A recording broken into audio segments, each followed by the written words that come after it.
নমস্কার, কেমন আছো তোমরা সবাই? আশা করি তোমরা সবাই খুব ভালো আছো আর আমরাও খুব ভালো আছি।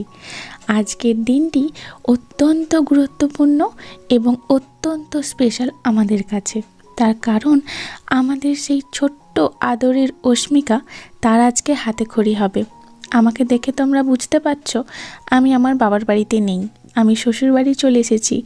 গতকাল দুপুরের দিকে দুপুরের লাঞ্চ করে তারপরে আমি ফিরেছি এখানে। আমি এই সময়তে হঠাৎ করে আমার বাবার বাড়ি ছেড়ে শ্বশুর বাড়িতে ফিরেছি শুধুমাত্র অস্মির হাতেখড়ি দেওয়ার জন্য।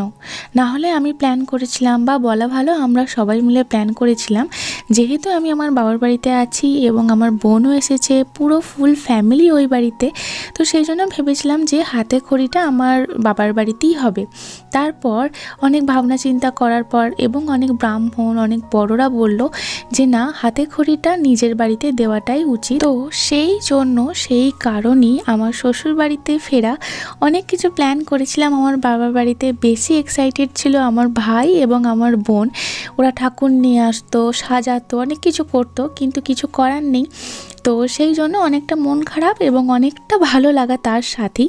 তো সেই রকমভাবেই আর কি এখানেতে মনস্থির করি ফেরার। তো এখানেতে ফিরেছি গতকালকে, তোমাদেরকে আমি বললাম সকাল থেকেই অনেক কিছু তোড়জোড় শুরু করে ফেলেছি অলরেডি, কিন্তু সেইগুলো আর ক্যামেরার মাধ্যমে তোমাদের সামনে তুলে ধরতে পারিনি। বোঝোই তো, ছোট একটা বাচ্চা রয়েছে, তো ডেলি নর্মাল দিনে যে সমস্ত কাজগুলো থাকে সেইগুলো তো থাকি, এবং তার সাথে অ্যাড হয়েছে যেহেতু আমি কালকে ফিরেছি, তো জিনিসপত্র এদিক ওদিক অগোছালো হয়ে আছে, তো সেইগুলো সব কিছু আর কি ঠিকঠাক করা এবং ডেলি বেসিসের কাজকর্ম সকাল থেকে শুরু করা, তো সেই জন্য একটু হযবরল হয়েছিলাম। কিন্তু এখন এই সময়তে মোটামুটি আমি একটুখানি বাগিয়ে বা গুছিয়ে উঠতে পেরেছি। তো তাড়াতাড়ি করে স্নানটা করেছি, স্নান করে আমি এখন পুজোর জোগাড় করতে বসেছি। আগের দিন থেকে আমার শাশুড়ি মা বলেছিলেন যে রান্নার ডিপার্টমেন্টটা উনি সামলে নেবেন, কিন্তু পুজোর দিকটা যেন আমি সামলে নিই। সকাল থেকে বাড়ির সমস্ত কাজ, জলখাবার বানানো, অস্মিকে খাওয়ানো, এবং আমার এক ছোট্ট পুচকি ভাসুরজিও আছে, অতসী, তোমরা হয়তো চিনবে। তো সেই অতসীও এসেছিল আগের দিন থেকে, আমাকে বলে রেখেছিল যে কাকিমণি আমাকে শাড়ি পরিয়ে দেবে। একদিকে আমি অস্মিকে খাওয়াচ্ছিলাম আর একদিকে ওকে শাড়ি পরিয়ে দিচ্ছিলাম, চুল বেঁধে দিচ্ছিলাম, সাজিয়ে দিচ্ছিলাম, এই সমস্ত কিছু করছিলাম। তো তারপর ওদেরকে রেডি করার পর তারপর আমি ফাইনালি স্নান করেছি। স্নান টান করে এখন আমি এখানেতে পুজোর জোগাড় করছি।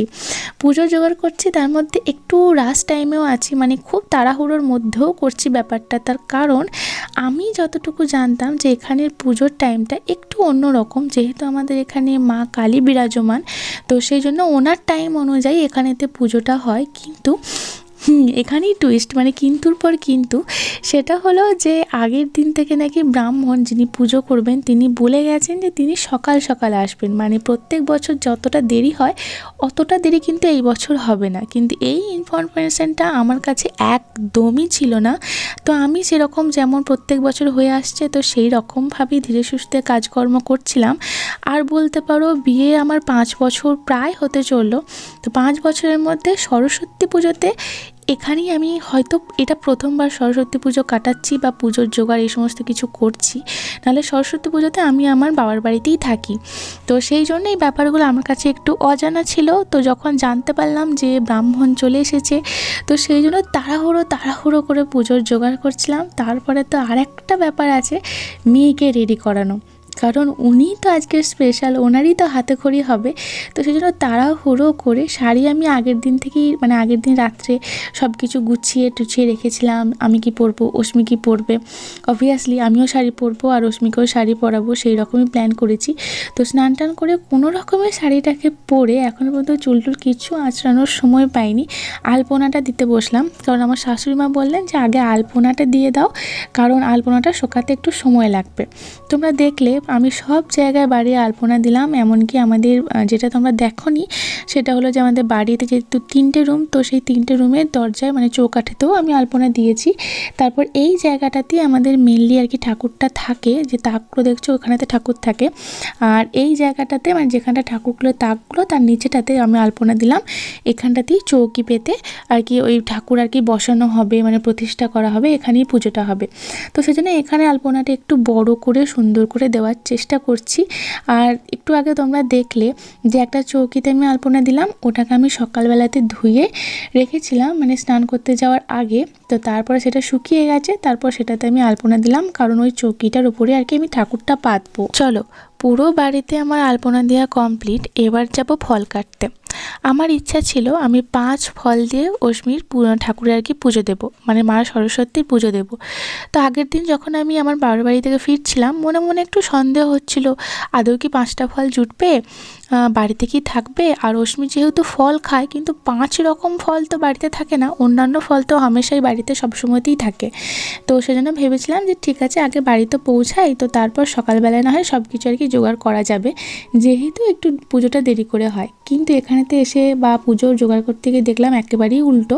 সকালবেলাতে আনতে যাওয়ার কোনো সময়ই নেই, কারণ ব্রাহ্মণ মশাই খুব তাড়াতাড়ি আর কি চলে এসেছেন। কিন্তু ঠাকুরের অশেষ কৃপা যে আমার 5টা ফলই জোগাড় হয়ে গেছে, মানে 5 রকম ফলই আমার জোগাড় হয়ে গেছে। সেটা দেখে আমি যে কি খুশি হয়েছিলাম যে তোমাদের আমি কি বলবো। একদিকে আমি ফল কাটছি, আর একদিকে অষ্টমী শুধু বলে যাচ্ছে আমি এটা খাবো, আমি ওটা খাবো, কিন্তু একটাও খাচ্ছিল না। তো তারপরে ওকে এদিক ওদিক আর কি ভুলিয়ে বললাম যে ঠিক আছে একটা হাতে ফল নিলে যদি চুপ করে বসে থাকে, তো সেই জন্য হাতে একটা জোর করে আর কি ফল দিচ্ছিলাম, কিন্তু সেটা নিয়েও খেলো না, ছুঁড়ে ফেলে দিল। কুল কুল এত বড় কুল ও হয়তো এইভাবে মানে এইবারে হয়তো প্রথম দেখছে, এর আগের বারে তো অনেক ছোট ছিল তখন হয়তো ওর মনে নেই, কিন্তু এখন জিনিসগুলো আর কি অনেক মনে রাখতে শিখছে, দেখছি মনে থাকছে জিনিসগুলো যেহেতু একটু বড় হয়েছে। তো এই কুলগুলো দেখে আর কি ওর খুব আর কি প্রিয় ফল হয়ে উঠেছে আর কি, মানে কুলগুলো দেখে ওর আর কি কৌতূহল অনেকটা বেশি। ও মনে করছে কুলগুলোকে পেয়ারা, তো সেই পেয়ারা পেয়ারা করে অস্থির। তো আমি ওকে বলছি না পেয়ারা নয়, এটা কুল কুল। তো সেই নিয়ে আর কি আমি একদিকে ফল কাটছি, ও একটা ফল নিয়ে হাওয়া হয়ে যাচ্ছে, আবার এটা খাবো ওটা খাবো এটা করছে, আবার দিতে গেলেও খাচ্ছে না। তো এই রকম কাণ্ড করতে করতে আর কি সমস্ত ফলগুলো আমি শেষমেশ কেটে উদ্ধার করতে পারলাম। এরপর আবার বাড়ির মধ্যে চলে আসি, চলে এসে মা আমাকে বলে এই যে একটু হলুদ মুড়ি, তারপর মুড়কি দেওয়া রয়েছে, মুড়কি বলতে খই আর কি দেওয়া রয়েছে, তো তার উপরেতে নাকি একটু গুড় দিতে হয়। আমি জানি না, এটা এই নিয়ম আমার বাবার বাড়িতে নেই, এই বাড়িতে আছে। যেহেতু প্রথমবার আমি এখানে এই সমস্ত পুজোর জোগাড় বা সরস্বতী পুজোতে থাকছি, অনেক কিছুই দেখলাম নতুন নতুন, যেটা ওই বাড়ির সাথে এই বাড়িতে অনেক কিছু মেলে, আবার অনেক কিছু মেলে না। তো অনেক কিছুই নতুন, আবার অনেক কিছু আমার জানা, যেগুলো জানা সেগুলো আমি করছি, আর যেগুলো জানি না সেগুলো আমার শাশুড়ি মাকে আর কি জিজ্ঞাসা করছি, তো উনি বলে বলে দিচ্ছেন আর আমি করছি। এবার থেকে এই বছর থেকেই প্রথম অষ্টমীর বই দিচ্ছি আমি সরস্বতী পুজোয়। অষ্টমীর আপাতত 2খানা বই আছে, একটা বাংলা আর একটা ইংলিশ। তো এই দুটো বইকে আমি এখন থেকে দিলাম, এবং আর যে দুটো বই দেখলে ওইগুলো হচ্ছে অষ্টমীর বাবার। তো আমার শাশুড়ি মার ইচ্ছা আর কি যে উনি আর কি আগে থাকতে আর কি রেডি করে রেখেছেন আমি আসার আগে থেকেই, যে ওই অষ্টমীর বাবা দুটো বই দিয়ে আর কি পুজো দিতে হবে, মানে পুজো করাবেন আর কি উনি। সরস্বতী পূজা যেহেতু বই তো দিতেই হবে, তো অষ্টমীর বাবা দুটো বই উনি আগে থাকতেই জোগাড় করে রেখেছেন। তো অষ্টমীর বাবা দুটো বই দিলাম, এবং অষ্টমীরও দুটো বই দিয়ে দিলাম। এবারে যেটা লাগবে সেটা হচ্ছে দোয়াত। আচ্ছা, তোমাদেরকে একটা কথা বলি, এই যে তোমরা দেখছো এত কিছু জোগাড়, সরস্বতী পুজোতে অনেক কিছু জোগাড় লাগে না, যেমন গম শীষ বা জব শীষ, কুলজোড়া, তারপর দোয়াত, তারপরে তার সাথে খগের না খাগের কলম কিছু একটা বলে, স্বরের পেন যেটাকে এখানেতে চলতি কথায় বলে, তো সেটা। তো এই সমস্ত কিছু জোগাড় কিন্তু আমার শ্বশুরমশাই করেছেন। আর যে জোড়া কুলগুলোর কথা বলছি, মানে কুল জোড়া লাগে 5 জোড়া আর কি লাগে, তো সেই কুল জোড়াগুলো আমার কাকু আমাকে জোগাড় করে দিয়েছে। তো আমি আমার বাবার বাড়ি থেকে সাথে করে নিয়ে এসেছি, মানে আমার কাকু যখন আমাদের বাড়ির জন্য জোগাড় করছিল তখন আমার জন্যও নিয়ে এসেছিলো, তো সেই জন্য আমি ওখান থেকে নিয়ে এসেছি। আর বাকি সেই সমস্ত জোগাড়গুলো লাগে ফুল থেকে শুরু করে সব কিছু, সেগুলো আমার শ্বশুরমশাই সকাল থেকে জোগাড় করেছেন। সকাল থেকে মানুষটা ঘুরে ঘুরেই অস্থির। আচ্ছা, কাল যখন ফিরছিলাম ইচ্ছা করছিল মনে মনে যে অষ্টমীর জন্য একটা নতুন সরস্বতী ঠাকুর কিনবো, কিন্তু দোটানায় ছিলাম। একবার মনে হচ্ছে কিনবো, একবার মনে হচ্ছিল না বাড়িতে যে ঠাকুর আছে সেই ঠাকুর নিয়েই পুজো দেবো। কিন্তু যখন আমি বয়চণ্ডীটা ঢুকি, ঠিক স্টেশনের আগে দেখলাম ডান দিকে এরকম সুন্দর সুন্দর ঠাকুর বিক্রি হচ্ছে, সেটা দেখে নিজেকে আর আটকাতে পারিনি। অষ্টমীর জন্য এই সুন্দর একটা সরস্বতীর মূর্তি আমি কিনে নিয়ে এসেছিলাম কালকে, এবং যখন থেকে কিনে নিয়ে এসেছি তখন থেকে অষ্টমী ঠাকুরটাকে ছাড়েনি, বুকে করে নিয়ে এসেছে বাড়ি পর্যন্ত। তারপর থেকে ঠাকুর ঠাকুর করে মানে পুরো অস্থির কাণ্ড। তারপর অনেক কষ্টে অনেক উঁচু জায়গায় তুলে রেখেছিলাম যাতে ও নাগাল না পায়। কারণ যেহেতু মাটির, হাত থেকে একটু পড়ে গেলেই অসাবধানতায় ভেঙে নষ্ট হয়ে যাবে, তো সেটা আমি হতে দিতে চাইনি। যাই হোক, পুজোর জোগাড় পুরো কমপ্লিট। ওখানে একবার ব্রাহ্মণ এসে মাঝখানে ঘুরেও গেছেন। ব্রাহ্মণ এত ভালো, বলছেন কি, তুমি তোমার মেয়েকে রেডি করো, বাকি যে সমস্ত পুজোর জোগাড়গুলো আছে সেইগুলো না হয় আমি করে নিচ্ছি। তো আমি ওনাকে বললাম যে না, আপনি আর দুটো বাড়ি ঘুরে আসুন, আমার 10 মিনিটের মধ্যে এক্ষুনি হয়ে যাবে। তো আমি এখন সেই সমস্ত কিছু কমপ্লিট করে মেয়েকে রেডি করছি। মেয়েকে স্নান করিয়ে মেয়ের বেনারসি শাড়িটা পরাবো। যেই শাড়িটা পরাতে যাব, দেখলাম উনি কোথা থেকে এক কৌটো সিঁদুর নিয়ে এসে হাতে ধরেছেন, এবং আমি ধরতে ধরতে গিয়ে সিঁদুরটাকে দিলেন উনি ফেলে। বাস, কাজ বাড়ি আমার রেখে দিলেন। একে আমি তাড়াহুড়ো করছি, তার মধ্যে উনি দিলেন সিঁদুরটিকে ফেলে। কিন্তু ওনার কি খুশি, সিঁদুর হাতে লেগেছে, পুরো হাত নিয়ে সেই হোলির রঙের মতো একদম হাত লাল টকটকে হয়ে গেছে। সেটা দেখে ওনার আবার কি খুশি। আগের দিন থেকেই বললাম যে আমি কী পরবো, অশ্মি কী পরবে, সেগুলো আমি আগে থেকেই বার করে রেখেছিলাম, এবং এই বেনারসি শাড়িটাই তার সাথে বার করে রেখেছিলাম যে এটাই আমি সরস্বতী পুজোর দিনে ওকে সকালবেলায় পরাবো যখন ওর হাতে খড়ি হবে। এই বেনারসি শাড়িটা অশ্মির অন্নপ্রাশনের। বুঝতেই পারছো, অশ্মির এখন 2 বছর বয়স হয়ে গেছে, এবারই শেষ, মানে এরপর আর অশ্মিকে এই শাড়িটা পরানো যাবে না। তো সেটাই আমি এখন অশ্মিকে পরিয়ে নিচ্ছি। একদিকে ওকে তাড়াতাড়ি করছি যে তাড়াতাড়ি করে পরাই, একেতে ব্রাহ্মণ একবার ঘুরে গেছে, সেই ফাঁকে উনি আমার কাজ বাড়িয়ে রেখে দিচ্ছেন, দৌড়ে দৌড়ে চলে যাচ্ছেন। অশ্মির আবার ব্লাউজ প্রথম যখন অন্নপ্রাশনের সময় অশ্মির বাবা এই বেনারসিটা নিয়ে আসে, কারণ আমার খুব ইচ্ছা ছিল যে আমার মেয়ে হবে এবং তাকে আমি অন্নপ্রাশনে একটা বেনারসি শাড়ি পরাবো। তো অনেক খুঁজে খুঁজে তোমাদের দাদাভাই এই শাড়িটা নিয়ে এসেছিল। এই শাড়িটা যখন আমি ওকে পরাচ্ছি, অশ্মির দাদু উল্টো দিকে জলখাবার খাচ্ছিলেন। অশ্মিকে যখন এই ব্লাউজটা পরানো দেখছেন, উনি এত হাসছেন। আর অশ্মির দাদু অশ্মিকে খেপি বলে ডাকে, যেমন ঠিক আমার দাদু আমাকে খেপি বলে ডাকতো। যাই হোক, তো তখন বলছে, খেপি তুই কি পরছিস? তখন ও আদা আদা কথায় বলছে আমি ব্লাউজ পরছি। বলে ব্লাউজটা তো ঠিক করে বেরোচ্ছে না, ও ওর মতো করে বলছে আর কি। এতটুকু বাচ্চা, তারপর আবার ব্লাউজ, তারপর আবার শাড়ি। আমরা হাসতে হাসতে পাগল, তো হাসছি আর ওকে পরাচ্ছি। আবার মেয়ের একটা কাণ্ড শোনো, যখন অশ্মিকে খাওয়াচ্ছিলাম তখন অতসীকে শাড়ি পরাচ্ছি। অতসী শাড়ি পরা দেখে সে মেয়ের কি কাণ্ড, ওকে তখনই শাড়ি পরাতে হবে এবং অতসী যে শাড়িটা পরছে ওই শাড়িটাই ওকে পরাতে হবে। বোঝো কাণ্ড। একেও মামার বাড়ি থেকে এসেছে, আর আমি আমার বাবার বাড়িতে বেশ কয়েকদিন ছিলাম, পুরো ওখানের সাথে অ্যাডজাস্ট হয়ে গেছিলো। আর আমার বাবার বাড়িতে কত মানুষজন বলো তো, আর এখানেতে তেমন কেউ নেই। আর আমার মেয়েটা বড্ড একটু হই হুল্লোড় লোকজন পছন্দ করে, একে তো সেই জন্য মন খারাপ, তার উপরে আবার এই শাড়ি কাণ্ড। সকাল থেকে যে আমি কী করছি সে আমিই জানি, যে আমার কীভাবে আমার মানে সময়টা কাটছে, কত তাড়াহুড়োর মধ্যে, কত কিছুর মধ্যে। তার উপরে আবার আমি চেষ্টা করছি প্রত্যেকটা মোমেন্ট তোমাদের সাথে শেয়ার করার এবং অ্যাজ এ মেমোরি আমার ইউটিউব চ্যানেলে রেখে দেওয়া, যাতে আমি পরেও দেখতে পারি বা অশ্মিও এই দিনটা দেখতে পারে। কারণ প্রত্যেকটা মানুষের জীবনে এই যে হাতে খড়ির দিনটা একবারই আসে, তাই সেই জন্যই একটু স্পেশাল করার চেষ্টা। যাই হোক, আমার মেয়ে কিন্তু বড্ড খুঁতখুঁতে। তোমরা শাড়ি পরানো দেখে বুঝতে পারছো কি না আমি জানি না, কিন্তু ও প্রচণ্ড খুঁতখুঁতে। এতটুকু বয়স থেকে যদি এরকম খুঁতখুঁতে হয়, বড় হলে না জানি ও কী করবে। একটু এদিক থেকে এদিক হওয়া চলবে না, একটু ওদিক হওয়া চলবে না। বাবারে বাবা, এটা কিন্তু একদম রেডিমেড শাড়ি, জাস্ট স্কার্টের মতো পরিয়ে এটা এরকম লাগিয়ে দেয় আর কি। কিন্তু ওইটুকু স্কার্টের মতো পরাতেই আমার কতটা সময় লাগছে দেখো। আমি এখন ওই শাড়ির পিন করছি। আমার এত হাসি পাচ্ছিল যখন আমি শাড়িটা পরাচ্ছিলাম, যে আমি কী বলবো, মানে হাসছি আর ভাবছি। আর এই দিন যদি অশ্মির বাবা থাকতো তাহলে কতই না ভালো হতো। অশ্মির বাবাও খুব বড় একটা জিনিস মিস করে গেল, কিন্তু ঠিক আছে, ভিডিও বা ছবির মধ্যে দিয়ে দেখেছে। আমাদের পরিবারের সবাইও বারবার করে ভিডিও কল করছিল, মানে আমার বাবার বাড়ি থেকে ভিডিও কল করছিল, ফোন করছিল, মেসেজ করছিল, কিন্তু আমি সেভাবেই কারোর মানে রিপ্লাই করে উঠতে পারিনি।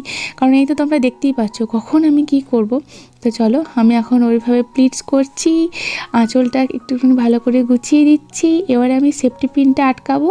তখন উনি বলেন কি, না এইভাবে নয়, এই দিকে হাত তুললে হবে না, ওর হাতের নিচে দিয়ে নিয়ে আসতে হবে। মানে কীরকম, মানে তুমি ভাবো। যাই হোক, আমি এখানে একটু ভালো করে আর কি সেফটি পিনটা আটকে দিলাম। একটু ভয় ভয়ও লাগছিল, কারণ অশ্মি প্রচণ্ড ছটফটে দুরন্ত একটা বাচ্চা। তো সেখানে ও সেফটি পিনটার ফুটে না গেলে হয়, কিন্তু না, একদম সেফভাবেই ছিল শেষ পর্যন্ত। এই যে আমাদের অশ্মি রানী একদম ফুল রেডি বলতে যে শাড়িটা পরানো হয়েছে। অশ্মি হবার আগে যে যে স্বপ্নগুলো আমি দেখতাম, সেই সব স্বপ্নগুলো এখন বাস্তবে পরিণত হয়েছে। আমি বরাবরই চাইতাম আমার একটা ছোট্ট মিষ্টি, একদম ঠিক অশ্মির মতোই একটা ছোট্ট মেয়ে হোক, তাকে আমি শাড়ি পরাবো, সাজাবো, গোজাবো, সব কিছু করবো। আর ভগবান আমার সেই ইচ্ছা সকানে শুনেছেন, সেটা তো তোমরা জানোই। তো অশ্মিকে আমি এখন একটু টুকটাক আর কি সাজাবো, যেমন দুটো হাতে দুটো বালা পরিয়ে দিলাম। তোমরা তো জানো অশ্মির জন্য আমি অনেক কিছু বালা, অনেক কিছু সাজগোজ কিনি, কিন্তু এই মেয়ে আমার, আমি জানি না ওকে ভগবান ছেলে বানাতে বানাতে মেয়ে বানিয়ে ফেলেছে কিনা। ও একদমই হাতে কোনো কিচ্ছু রাখতে চায় না, কিন্তু আজকে যেহেতু পুজো, তবু আর কি পরিয়ে দিলাম। ওই পড়েছিল, তারপরে আবার পুজো হয়ে যাবার পরপরই তাকে ছুঁড়ে ফেলে খুলে দিয়েছে, এখন আর হাতে কিচ্ছু নেই। কিন্তু তখন আমি পরিয়ে দিয়েছিলাম। তোর মুখেতে একটু ভালো করে ক্রিম লাগিয়ে দিলাম, এই যে ক্রিম মাখানো, নিজে হাতে একটা টিপ নিয়েছে, তোমরা দেখছো। আমি ওকে টিপটা পরিয়ে দেবো, হবে না, ওর আর কি অত ধৈর্য নেই, ও টিপটা নিজেই পরবে। তো আমি বললাম যে একটু দাঁড়াও, আমি ক্রিমটা ভালো করে পরিয়ে দিই, লাগিয়ে দিই, তারপর টিপটা পরিয়ে দেবো। তারপর আবার কি টিপটা পরিয়ে দিলাম। অশ্মি কিন্তু টিপ পরতে খুব ভালোবাসে, খুব। তারপরে সেই আমাদের এখানে গ্রামে বিসর্জন হয়েছিল না, তখন আমি মেলা থেকে তোমাদেরকে বলেছিলাম যে খুব সুন্দর সুন্দর ক্লিপ কিনেছিলাম। তো তার মধ্যে আমার সবথেকে প্রিয় যে ক্লিপটা, তো সেই ক্লিপটাই এখন আমি ওর চুলে পরিয়ে দিচ্ছি এই প্রথমবার। এদিকে আমি ওর মুখে ক্রিম মাখছি, ও এদিকে ওর পায়ে ক্রিম মাখছে। তো ভাবো, তো এইভাবেই ওকে সাজিয়ে রেডি করে দিলাম। আর চুলটা যেহেতু ভিজে, নাহলে ভেবেছিলাম চুলটা বেঁধে দেবো, তো ভেজা চুলে আর চুলটা বাঁধলাম না, ক্লিপটাই আটকে দিলাম। তো চলো, আমার মেয়ে একদম ফুল রেডি, এবারে ব্রাহ্মণ আসার অপেক্ষা। অশ্মিকে নিয়ে রেডি করে বাইরে বেরিয়ে এসে দেখি অশ্মির দিদি এসেছে, শ্রেয়া, আমাদের পাশের বাড়িরই মেয়ে। খুব মিষ্টি একটা মেয়ে। আর অশ্মির দিদি, অশ্মিকে যখন আমার বাবার বাড়িতে আর কি নিয়ে যায়, মানে অশ্মি যখন মামার বাড়ি যায়, তখন ওকে বলা হয় তোর বাড়িতে কে কে আছে, সবার সাথে সাথে এই দিদিকেও বলে যে আমার দিদিও আছে। অশ্মি খুব ভালোবাসে এবং অশ্মির দিদিও অশ্মিকে খুব ভালোবাসে। অশ্মি সারাদিনের একবার না একবার বা বেশিরভাগ সময়টা ওনাদের বাড়িতেই থাকে। তো চলো, এই যে আমিও রেডি, আমি আর কি রেডি হয়েছি, শুধুমাত্র জাস্ট শাড়িটা পরেছি আর অশ্মিকেও শাড়িটা পরিয়েছি। তো আমাদের মা মেয়েকে কীরকম লাগছে অবশ্যই কিন্তু তোমরা জানিও। এরপর যারা আর কি হাতে খড়ি হবে, সে তো সকাল থেকে পেট পুজো করেই যাচ্ছে, এটা খাচ্ছে ওটা খাচ্ছে, কিন্তু উপোস আছি আমি এবং আমার শাশুড়ি মা। আমরা সকাল থেকে কিচ্ছু খাইনি, শুধুমাত্র 1 কাপ চা খেয়েছি, আর কিচ্ছু না, হ্যাঁ আর 1 গ্লাস জলও খেয়েছি অবশ্যই। তো তারপর আমরা এখন খাচ্ছি ছাতুর শরবত। অশ্মি বলে কি না অশ্মিও খাবে, তো অশ্মিকে একটু দিলাম। শ্রেয়াকে বললাম একটু খেতে, ও একদমই খেতে চাইছিল না, বলছিল যে না খাবে না, কিন্তু যেহেতু ছোটো বাচ্চা, আমরা সবাই মিলে খাচ্ছি, তো ওকে একটু জোর করেই দিলাম, আর সেজন্য ও একটুখানি আর কি খেলো। তো চলো, আমার এখানে খাওয়া হয়ে গেল, এখন ওরা দুজনে মিলে খাবে, মানে অশ্মি এবং অশ্মির দিদিরও খাওয়া কমপ্লিট। এবারে অশ্মি যার হাতে খড়ি সে সমানে পেট পুজো করেই যাচ্ছে। তো যাই হোক, ছোটো বাচ্চা, ওকে তো আর না খাইয়ে রাখতে পারি না। দেখলাম একটু ওয়েট করে যে ওর খাওয়া হলে গ্লাসটা নিয়ে যাব, তারপরে দেখলাম ওর খাওয়া হতে করতে ভোর হয়ে যাবে। তো ওর মতো খাক, আমি আমার কাজগুলো, যে সমস্ত কাজগুলো বাকি রয়ে গেছে সেগুলো করি। আমার খুব ইচ্ছা ছিল সরস্বতী মাকে একটা সুন্দর দেখে মালা দেব, মানে মালা পরি আর কি পুজো হবে। কিন্তু বাবাকে বলেছিলাম যে সকালবেলায় গিয়ে একটা মালা নিয়ে আসতে মায়ের জন্য, কিন্তু বাবা বলে কি সকালবেলায় প্রচুর কাজ, কারণ আমাদের এখানে যত পুকুর আছে প্রত্যেক পুকুরে মাছ ধরা হয়েছে, মাছের ভাগ, এটা ওটা জোগাড়, তো সেজন্য বাজার যাওয়ার সময় সেরকমভাবে হবে না। কিন্তু উনি বলেছিলেন যে কিন্তু মালা জোগাড় করতে না পারলেও ফুল উনি ঠিক জোগাড় করে দেবেন। তাই আমি বলেছিলাম ওতেই হবে, তুমি ফুল এনে দিও, আমি নিজের হাতে ফুলের মালা গাঁথবো। তো বাবা একদম, মানে আমি ঘুম থেকে ওঠার আগেই বাবা ফুল নিয়ে এসে হাজির, ফুল জোগাড় করে দিয়েছেন। তো সেই ফুলেরই আমি এখন মালা গাঁথছি, দুজনকে পাশে বসিয়ে মালা গাঁথছি। দিদিকে অশ্মি একদমই বাড়ি যেতে দেয়নি, দিদি যতবারই বাড়ি যেতে যাচ্ছে অশ্মির তখনই ভ্যাঁ শুরু হয়ে যাচ্ছে। যাই হোক, দুজনে বসে এখন আমার মালা গাঁথা দেখছে, মাকে নিজের হাতে মালা গেঁথে দিচ্ছি। এর থেকে বড় আর কি হতে পারে বলো। আজকের ভিডিওটা আমি তাহলে এখানেতেই শেষ করলাম, পরের ভিডিও নিয়ে খুব তাড়াতাড়ি দেখা হচ্ছে।